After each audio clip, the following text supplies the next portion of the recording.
یہ مسلم شریف کی ہے. میں نے ترتیب یہی رکھی ہے کہ پہلے احادیث جو ہیں وہ صحیحین کی یا جو متفق علیہ ہیں پہلے ان کو سامنے لائیں. دوسری حدیث جو ہے یہ بھی بخاری شریف کی ہے اور عبداللہ ابن عمرو بن العاص رضی اللہ تعالی عنہما اس کے راوی ہیں. حضور کے الفاظ ہیں بلغوا عنی ولو آیۃ، پہنچاؤ میری جانب سے خواہ ایک ہی آیت. بعض حضرات کے نزدیک اس سے مراد جو ہے وہ ایک آیت ہے، چاہے وہ آیت جو ہے وہ کلام مفید جسے کہتے ہیں عربی گرامر میں، جس سے کوئی مفہوم پوری طرح واضح ہو جائے، چاہے وہ نہ ہو، جملہ مکمل نہ ہو.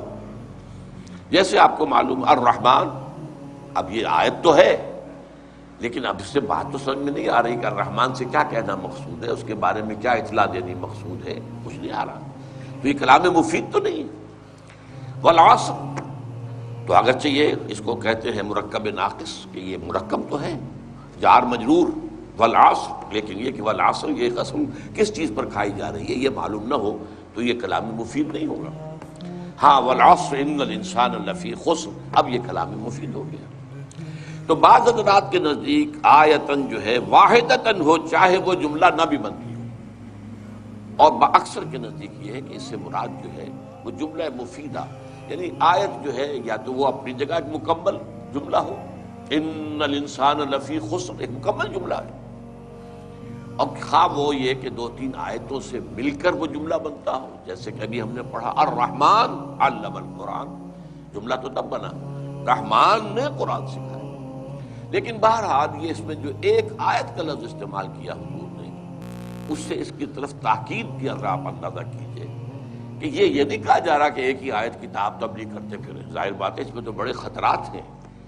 وہ آیت تو منسوخ بھی ہو سکتی ہے، وہ آیت جو ہے اس کے اندر کوئی ایسا مفہوم بھی ہو سکتا ہے کہ جس کی وضاحت دوسری جگہوں پر آئی ہو.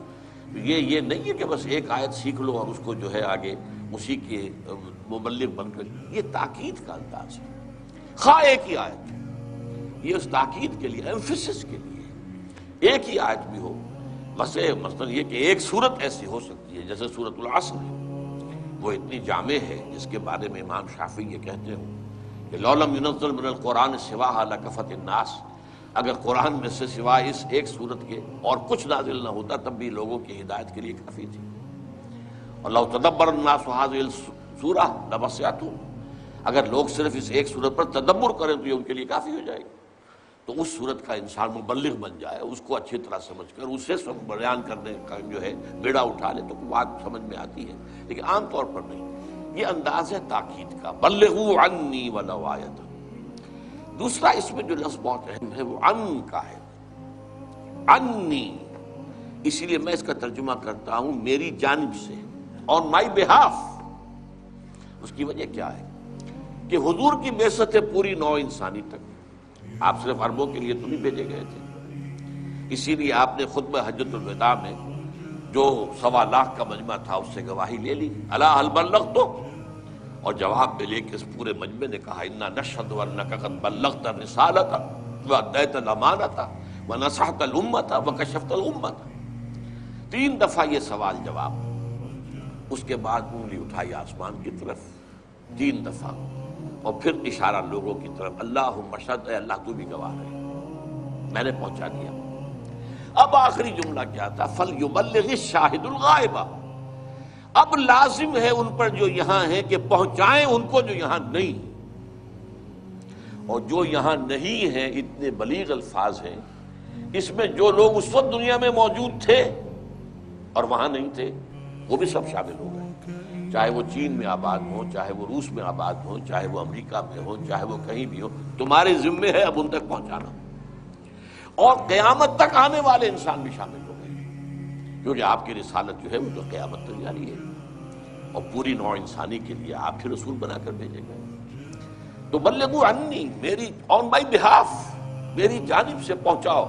یعنی میرا کوئی امتی اگر یہ کام کر رہا ہے تو وہ گویا کہ میرے فرض منصبی کی ادائیگی میں میری مدد کر رہا ہے. یہ جو لفظ آتا ہے قرآن میں، یا ایھا الذین آمنوا کونوا انصار اللہ کما قال عیسی ابن مریم للحواریین من انصاری الی اللہ.